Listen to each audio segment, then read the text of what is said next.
선물을 제가 생각하면 어떤 것이 가장 가치가 있고 클까 한 번쯤은 질문해 볼 수 있습니다. 선물을 저희가 이렇게 주거나 받거나 할 때 이제 좀 소중하게 여기는 분들은 이렇게 쉽게 결정하지 못할 수도 있고, 그게 이제 액수의 차이가 날 수도 있고 어떤 종류의 차이가 날 수도 있잖아요. 그런 것들도 섞여 있을 것입니다. 중요하지 않으면은 형식적으로도 할 수 있겠죠. 선물은 여러 가지 그 의미가 그 안에 담겨 있다고 봅니다. 근데 어떤 선물이 그래도 가장 큰 선물이 될 수 있을까요? 지난주 23일에 한국의 이제 일간지 하나에 나온 기사가 이런 내용이 있습니다. 여기 이제 사진에 나와 있는데요. 대한민국 광주에서 일어난 일인데, 우크라이나가 지금 전쟁 중에 있잖아요. 근데 우크라이나에 사는 고려인들이 있어요. 그거 알고 계시죠? 그 탄자 들어가는 이제 그런 데하고 이제 우크라이나까지 이렇게 그 지역에 고려인들이 이주해 살고 있잖아요. 저희 이제 같은 핏줄이죠, 원래 정확히 따지면. 그분들이 그쪽에 살고 있는 것을 알아서 계속 이렇게 연락을 하고 있다가 광주에 가면은 광산구에 고려인 마을이라는 것이 아예 있습니다. 그래서 이제 그분들이 오기 전부터 이제 고려인들이 이제 이주하면은 그쪽에 와서 살 수 있도록 이렇게 모든 환경을 제공해줘서 한국말도 배우고 또 이제 생활 습관도 배우고 얼굴을 보면 굉장히 흡사한 그런 사람들이죠. 그런 이제 일들을 참 의미 있는 일을 해왔어요, 광주에서. 근데 이쪽에서 어떤 일을 했냐면 돈을 많이 들여가지고 전쟁이 발발하자마자 이제 그쪽에 고려인들에게 연락을 해서 한국에 오고 싶다 한 사람들을 긁어 모았어요. 숫자가 거의 900명 가까이 되죠. 875명이라고 이제 기사가 쓰고 있습니다. 875명이 이제 지금 현재 전쟁통에 광주에 있는 고려인 마을에 함께 지내고 있습니다. 거기서 이제 함께 농사도 짓고 같이 이제 생활하는 거예요. 또 교육도 받고. 이것을 위해서 사실은 이제 정부가 나서거나 이제 이렇게 하면 참 좋은데 이제 그렇게까지는 못됐고요. 이번에는 이 광주에서 중심이 돼서 여러 이제 의식 있는 분들이 많은 이제 돈을 투자해서 이 일을 이루었어요. 돈이 굉장히 많이 들었거든요. 비행기 값 이런 것들이. 근데 그런 것들을 다 할 수 있도록 서포트를 해서 이 일을 진행하게 됐다. 이제 그렇게 설명을 해요. 근데 이제 이 일을 하는 중심에 누가 있냐면 목사님이 계시더라고요. 이천영 목사님이라는 목사님이 이 일을 담당하고 있어요. 그래서 이제 그렇게 사람들도 모으는 것도 하고 정착하고 살도록 하는 것도 있지만 교육하는 것도 있고, 그래서 진짜 한국 사람으로 살아갈 수 있도록 하는 이 터전을 만들려고 굉장히 많이 노력을 하고 있어요. 참여한 사람들이 수천 명에 달하고 이것을 위해서 단체들도 많이 연대해가지고 이렇게 하고 있다는 거예요. 정말 아름다운 일이죠. 그래서 이렇게 딱 보면은 이제 그 기사에 뭐라고 적혀 있냐면은 875명에게 준 선물이라 이렇게 표현되어 있어요. 그 희망을 선물했다. 이제 그렇게 기사가 기록되어 있습니다. 이 선물은 어떠신가요? 저희가 선물을 나누어 나가는데 지금 이제 근데 이렇게 나누는 선물은 가치가 어떨까요? 저희가 가까운 사람들 안에 나누는 선물도 참 의미가 있지만 생명을 살리는 선물, 이것이 진짜 의미 있는 선물이 아닐까요? 이제 그렇게 생각이 듭니다. 그래서 저희가 이렇게 누구에게 감사해서 표현하고 있는 그 선물들이 어떤 경우는 의미가 없이 진행될 수도 있잖아요. 근데 그것이 만약에 생명에 영향을 미칠 수 있다면, 즉 그것을 통해서 누군가가 소망을 얻고 새 힘을 얻을 수 있다면 그것처럼 값진 선물은 없을 거예요. 우리가 그런 사실을 듣거나 우리가 그렇게 했던 것을 통해서 그런 일이 일어나고 있다는 것을 들으면은 더 하고 싶겠죠. 막 이렇게 그런 막 뜨거운 마음들이 막 생길 거예요. 바로 지금 광주에서 이런 일들이 일어나고 있어요. 저희가 오늘 하나님 말씀을 읽을 때 나왔던 단어, 선물이라는 단어가 2번 나오는데 하나님께서 준비하신 선물을 저희가 한번 찾아보려고 하고요. 그 선물은 어떻게 주어졌으며 어떠한 의미가 있으며 또 우리들에게는 어떠한 의미로 다가오고 있는가, 하나님이 준비한 선물에 대한 생각을 잠시 묵상하는 시간을 가졌으면 좋겠습니다. 저희가 이제 민수기 17장을 읽으면서 발견한 것이 이스라엘 백성들이 이제 잠깐의 실수로 모세와 아론에게 대들었다가 아주 크게 혼이 났던 것을 저희가 보았습니다. 아주 자세하게 보았고 14,700명이라는 엄청난 숫자가 전염병에 죽게 됐다는 사실도 지난주에 저희가 살펴봤습니다. 그런 시간을 지나가면서 이스라엘 백성들이 아유 하나님 어떻게 이렇게 저희가 실수로 이렇게 했던 걸 수도 있고 교만이라고 하면 교만이고 하지만 이렇게 한 거에 대해서 이렇게까지 엄하게 다스리십니까? 라고 하는 그런 하소연들이 속에서 나올 어떤 그런 상황들을 그들이 이제 경험하게 됐는데요. 그 경험 끝자락에서 그들이 했던 말들이 기억나실 거예요. 그게 뭐냐면 우리가 죽게 되었나이다. 우리가 망하게 되었나이다. 기억나시죠? 제일 마지막 우리가 다 망하게 되었나이다. 이 말을 했어요. 지난주에. 그래서 제가 이제 그때 저희가 나누었던 말씀은 절망이라는 것이 필요하다. 그들이 절대적인 절망 속에 빠져 있었다라고 저희가 생각을 이제 그때 했던 기억이 있습니다. 근데 제가 그때 말씀을 나누면서 아직까지 답변은 주어져 있지 않지만 앞으로 나오는 18장, 19장에서 답변이 나온다라고 제가 힌트를 드렸습니다. 오늘 이제 그 답변의 첫 부분을 보는 겁니다. 그 답변의 첫 부분이죠. 즉 이스라엘이 아니 이렇게도 하나님이 벌하고 오른쪽으로 움직여도 벌하고 왼쪽으로도 움직여도 벌하고 뭐 이렇게 좀 벗어나기만 하면 벌을 하는 것처럼 느끼는 그들에게 하나님께서 이제 답을 주시는 거예요. 그게 바로 이제 오늘 이 본문 1절에서 7절 내용이 되는데요. 그 내용을 제가 잠깐 살펴보면 이렇습니다. 1절에 보시면 원래는 우리 한국말에는 아무 접속사가 없지만 영어는 그래서라는 어떤 단어가 있어요. 그런 의미적으로 이제 그리하여 뭐 이런 것들 이제 그들이 그렇게 말을 했잖아요. 우린 다 죽었습니다. 이렇게 말했을 때 그리해서 하나님이 답을 하신다. 그런 의미가 있는 거예요. 아론에게 말씀하시기를 너와 내 아들들과 내 아들들이라고 하면은 많이 있는 게 아니에요. 딱 둘밖에 없어요. 엘르아살하고 이다말. 원래 4명이었는데 죽었어요. 나답과 아비호는 잘못된 불을 들이다가 죽었어요. 그래서 4명 중에 2명 죽었으니까 2명 남아있는 거예요. 지금 셋밖에 없는 거예요. 자기까지 합해서. 그러니까 많이 있는 게 아니죠. 그 3명이에요. 딱.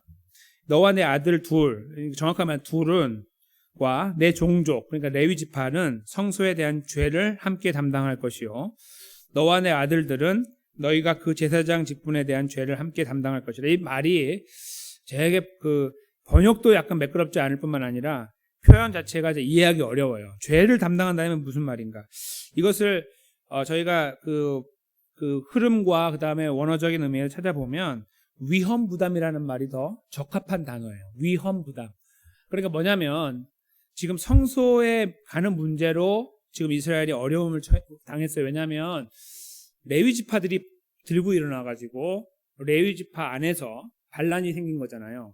물론 나중에 거기에 그 루벤도 가세하고 다른 집 사람들이 250명이 가세해가지고 문제가 더 커졌지만 다 똑같아 보이는데 뭐 이렇게 잘났다고 당신들만 맨날 구별됐다고 자꾸 말을 하냐라고 이렇게 말을 했던 것이 이제 화근이 됐잖아요. 그 문제를 여기서 지금 지적하고 있다라고 생각하시면 돼요. 뭐냐면 하나님이 이제 그 성막을 세웠단 말이에요. 근데 성막에 아무나 가면 다 죽어요. 만지기만 해주고 들어가면 죽는 거예요. 거기에 아무도 없으면 레위인이 다 빠져버리고 아무도 없으면 그냥 들어가면 죽어요. 하나님 그걸 지금 말씀하시는 거예요. 그러니까 그 죽음을 막기 위해서 누가 그 역할을 하냐면 레위인이 성막에 왔다 갔다 하면서 뭐 쓰레기도 치우고 이런 것도 하는 거예요. 그 안에서 그런 수종을 드는 역할을 하고 수많은 사람들이 그리고 제사장 3명이 달라붙어서 제사를 진행하는 거예요. 그래서 무슨 말씀이냐면 여기 처음에 나와 있는 내 아들들과 내 종족은 성소에 대한 죄를 담당한다는 말은 뭐냐면 성소에 대한 위험 부담을 담당한다 그런 말이에요. 이 성막에 대한 전반적인. 그러니까 그들이 그걸 만약에 하나님이 죽이지는 않지만 원래는 다 죽는데 그들이 거기 서 있음으로 해서 죽지 않는 거예요. 그런 위험 부담을 본인들이 담당한다 그런 의미로 이해하면 맞다는 거예요. 그리고 그 안에 들어가면 성소와 지성소가 있잖아요. 거기는 제사장만 들어가는데 특별히 지성소는 대제사장만 들어가죠. 근데 그 밖에 그 제단이 있어요. 근데 거기도 레위인은 가서 청소만 하는 거지 아무것도 못해요. 거기 제사장만 할 수 있는 거예요. 그러니까 3명이 돌아가면서 하는 거예요. 그러니까 이게 한편으로는 뭐 3명은 참 편했겠다 생각하지만 죽을 맛이죠. 3명이 이거 한다는 건 이게 보통 일이 아닌 거예요. 중노동의 중노동인 거죠. 3명이 감당할 수 없어요. 300만 명의 죄에 대한 문제를 감당할 수 없을 정도로 힘든 거예요. 그 역할을 맡긴 거예요. 그러니까 사실은 감사하고 고마워해야 되는데 그때 그들이 이상한 교만이 일어나가지고 했다가 아주 다 죽었잖아요. 그런 일이 있어요. 근데 그걸 다시는 벌어지지 않게 하기 위해서 이제 다시는 아무도 그 일에 개입하지 못하도록 하나님 막는 거예요. 즉 우리가 다 죽으리까 그랬을 때 죽어 그렇게 말한 거 하나의 답이에요. 그렇지만 그러나 내가 해결책을 줄게. 그것은 너희 역할이 아니니까 제발 건들지 마. 레위인하고 제사장은 건들지 마. 이것이 하나님의 답변이었던 거예요. 첫 번째로 이제 그것을 사람들의 위험 부담을 너희가 몸소 담당해라. 성막에 대한 거는 레위인이, 성소와 제단에 대한 것은 너희 제사장 3명이 담당해라. 이렇게 하나님께서 그 말씀을 주고 계시는 거예요. 그 다음 이어지는 내용은 그걸 자꾸 세분화시키는 거예요. 세분화가 아니고 자꾸 나누는 거예요. 그 안에서. 왜냐하면 성막에 들어가면 서로 왔다 갔다 하니까 좀 거들어줄 수도 있고, 예를 들어서 3명밖에 안 되니까 이거 얼마나 복잡해요. 그러니까 레위인들이 와가지고 우리가 거들어줄까 이렇게 할 수 있잖아요. 하나님은 그걸 하지 못하게 하는 거예요. 자꾸 손도 대지 못하게, 거기다가 자꾸 그걸 말씀하시는 것이 이제 나오는 거예요. 그러니까 자꾸 나누고 있다, 이걸 볼 수 있게 되는데, 거기 보시면은 2절에 너는 내 형제 레위 지파 곧 내 조상의 지파를 데려다가 너와 합동시켜 너를 섬기게 하고 너와 내 아들 둘이에요. 둘은 증거의 장막 앞에 있을 것이라. 그러니까 여러 가지 복잡한 일들 있잖아요. 소위 노동이에요. 노동. 많은 노동들이 있거든요. 그 노동들에는 레위인이 할 수 있도록 해라. 그들을 불러다가 이제 그렇게 하나님께서 조치를 하시는 거고, 그 다음에 3절에 레위인은 내 직무와 장막의 모든 직무를 지키려니와 성소의 기구와 단에는 가까이 못한다. 이 단, 제단하고 성소에는 가까이 못한다. 제가 지금 드린 말씀을 그대로 하고 있는 거예요. 여기 안에서. 그 이유가 뭡니까? 두렵건대 그들과 너희가 죽을까 하노라. 여기 나오죠. 즉 일반적인 사람은 성막에 함부로 못 들어오고요. 그들이 없으면 들어왔을 때 그들이 다 도와줘야 돼요. 그래서 그러니까 제단까지 가가지고 제사장이 하는 걸 지켜보고 있는 거고, 그런 걸 하지 않고 괜히 건드렸다 죽는 거예요. 근데 이 차이를 뭘로 두냐면 이스라엘 백성들하고 레위인을 하고 제사장하고 나누는 거예요. 이스라엘 일반적인 백성들 300만 명하고, 그 다음에 그 안에 쪼개져 나온 레위인들하고, 그리고 그 안에서 쪼개고 제일 끄집어낸 3명 제사장하고 나누는 거예요. 이 역할을 분명하게 나누고 서로 왔다 갔다 에이 대충 하면 되지 이렇게 하면 죽어요. 그냥 하나님 그렇게 만들어 놓은 거예요. 아주 철저하게. 그래서 그렇게 안 하면 두렵건대 그들과 너희가 다 죽는다. 그렇게 3절에 말씀을 하고 있는 거죠. 그러니까 이렇게 하나님이 그들에게 아주 심한 어떤 전염병으로 이스라엘을 힘들게 만드신 이유는 이 구별에 대한 것을 분명하게 일깨우고 싶으신 거예요. 살다 보면 광야에서 뭐 그걸 지키고 삽니까 하나님? 이렇게 그들이 말하면 그래 알았어 그럼 죽어. 이게 답이에요. 아 그래? 얼마나 힘드니? 내가 이해할게. 이런 게 아니라 그러면 죽는 거예요. 그냥 그게 하나님의 법이고 답이라는 거예요. 굉장히 철저한 거예요. 그것이 이제 3절에 나오고요. 그 다음에도 같은 내용이에요. 약간 다른 내용이지만 이제 비슷한 흐름에 레위인은 너와 합동하여 장막의 모든 일과 회막의 직무를 지키는 거예요. 그 앞에서 왔다 갔다 하는 거 하는데, 외인은 너희에게 가까이 오지 못한다. 이스라엘을 말하는 거예요. 일반 사람들은 그렇게 못하는 거예요. 그러니까 들어와서 나는 맨날 이렇게 이런 분비물만 치우고 이런 거 하는 사람들이 있을 거 아니에요. 그런 것만 하는 사람들이 있어요. 막 다 탄 거 막 갖다 버리고 이런 것들. 맨날 이것만 하고 냄새나는 이런 것만 한다라고 불평하지 못하게 하는 거예요. 이스라엘 밖에 있는 사람들이야 뭐 아무것도 안 하잖아요. 그냥 갖고 오면 돼요. 재물 갖고 와서 드리면 그들이 다 알아서 하니까 그냥 보고 있는 거예요. 같이. 그런 것만 하니까 사실은 굉장히 편한 거예요. 어떤 의미에서. 그러니까 레위인들은 굉장히 기분이 나쁘죠. 맨날 냄새나는 거 해야 되고 더러운 거 해야 되고 이런 것들 하고 있으니까. 근데 제사장 보면은 괜찮은 것 같거든요. 위에 올라가서 이렇게 하고. 그게 아니라는 거예요. 하나님은. 건들지 말라는 거예요. 내가 해놓은 거 건들지 말으라고. 그게 하나님의 아주 철저한 나눔이에요. 그게 이 본문에서 우리가 눈여겨봐야 되는 구별입니다. 그러니까 함부로 넘어서는 안 되는 거예요. 그걸 하나님께서 분명하게 못 받고 계시는 거예요. 이스라엘 백성들과 레위인과 제사장. 계속 그 말씀이에요. 조금만 더 읽어나가면서 제가 말씀을 마무리하려고 하는데, 이게 반복되고 있다는 거에 대해서 생각을 좀 깊이 해야 되는 거예요. 하나님이 얼마나 강조하고 있는가.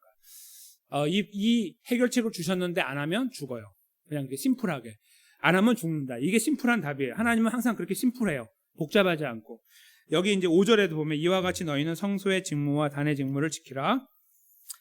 제사장들을 말하는 거예요. 너희라는 말은 여기서 지금 이다말하고 엘르아살, 아론을 말하는 거예요. 3절, 4절은 레위인 역할을 하는 거고, 요 내려온 5절에서는 제사장의 역할.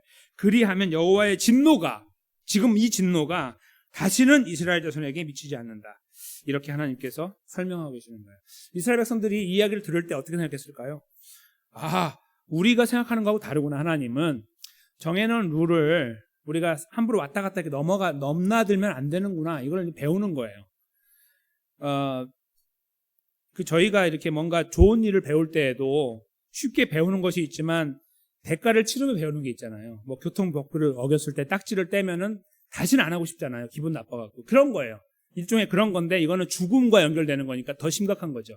근데 이게 굉장히 잘하시는 거예요, 하나님이. 이렇게 안 하면 인간은 항상 넘나들거든요. 한번 해볼까? 발 하나 대보고 항상 이러잖아요, 우리가. 하나님 그거 발 대면 바로 잘라버리는 거죠. 굉장히 무섭게 이렇게 만들어 놓을 수밖에 없는 거예요. 그래야만 그들이 제대로 질서 있게 움직여 나가니까. 이래도 문제가 나중에 되는데 하나님이 그런 열정을 가지고 말씀하고 계시는 그 열정을 느껴야 되는 거예요. 이제 마지막 6절과 7절에 선물이라는 단어가 나오는데요. 근데 그걸 저희가 이제 확인하게 됩니다. 보라, 내가 이스라엘 자손 중에서 너희 형제 레위인을 취하여 내 것으로 삼고, 내게 돌렸다는 건 내 거로 삼았고요. 너희에게 선물로 주었다. 그래서 회막의 일을 하게 한 거다. 이렇게 설명하고 계십니다. 그러니까 레위 지파 중에 제사장이 나온 것은 그냥 거기서 하나님께서 이렇게 나오게 했으니까 나온 것처럼 보이고, 그렇지만 또 나는 레위 지파니까 레위 지파하고 뭔가 관계가 있는 것으로 보여서 내가 더 위에 있는 거구나. 어떤 느낌을 받을 수 있잖아요. 제사장들이 셋밖에 안 되니까 전부 다 자기보다 나이 많은 사람도 있을 거고 어떤 아들들이 볼 때는 전부 다 자기 밑에도 다 수종 둔단 말이에요. 왔다 갔다 하고. 그러니까 그런 마음을 가질 수 있잖아요. 하나님께서 여기서 말씀하시는 것은 원래 내 거라고 말하고, 너랑 무슨 이렇게 친척 관계고 그런데 너희가 더 위에 있으니까 그 일을 하는 게 아니라 역할이 다르다는 거예요. 역할이. 그래서 얘네들은 내 건데 너희한테 내가 선물로 준다. 이렇게 하나님 말씀하시는 것을 저희가 눈여겨봐야 돼요. 너희가 그 중에 뽑힘을 받았으니까 너희가 대단하고 너희가 더 중요한 역할을 하는 거고 저들은 아무것도 아니야. 이렇게 말씀하시는 것이 아니라 너희가 저들의 도움 받는 거 감사하게 생각해야 된다는 거예요. 원래 너희 셋이 해야 되는데 이거 어떻게 너희가 다 하냐. 못하니까 내가 그들을 내 것으로 만들었고 그리고 너희에게 주었다. 선물로. 이렇게 말씀하시는 것을 눈여겨봐야 된다는 거예요. 결코 높은 것도 아니고 다 동등한 위치에서 하나님이 주셨다는 것이죠. 그 다음에요. 이게 진짜 오늘 클라이막스가 7절에 있는데요. 너와 내 아들들은 단과 장 안에 모든 일에 대하여 제사장의 직분을 지켜 섬기라. 그 다음에 말씀을 보십시오. 내가 제사장의 직분을 너희에게 선물로 주었다.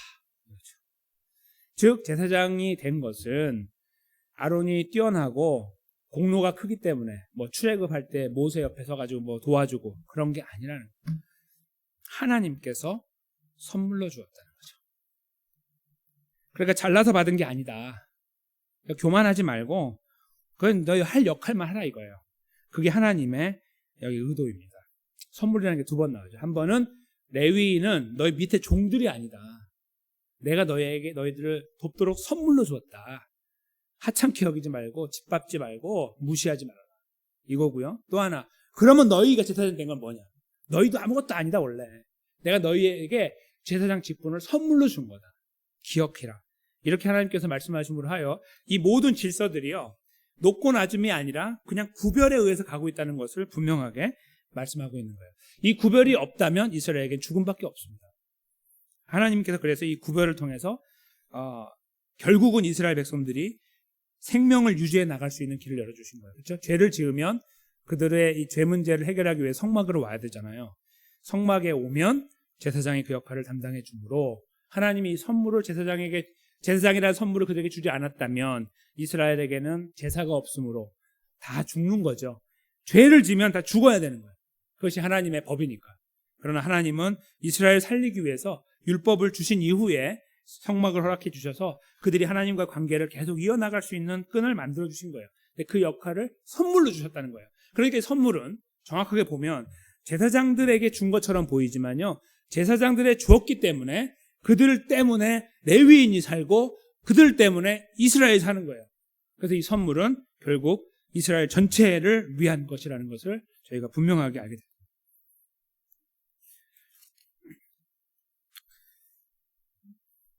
이 말씀이요, 2000년 전에 예수님께서 이 땅에 오셨을 때에도 예수님의 십자가 부활을 통해서 완성이 되었는데, 즉 구원이 완성이 되었는데, 이 완성된 구원에 제가 예수님을 구별을 하죠.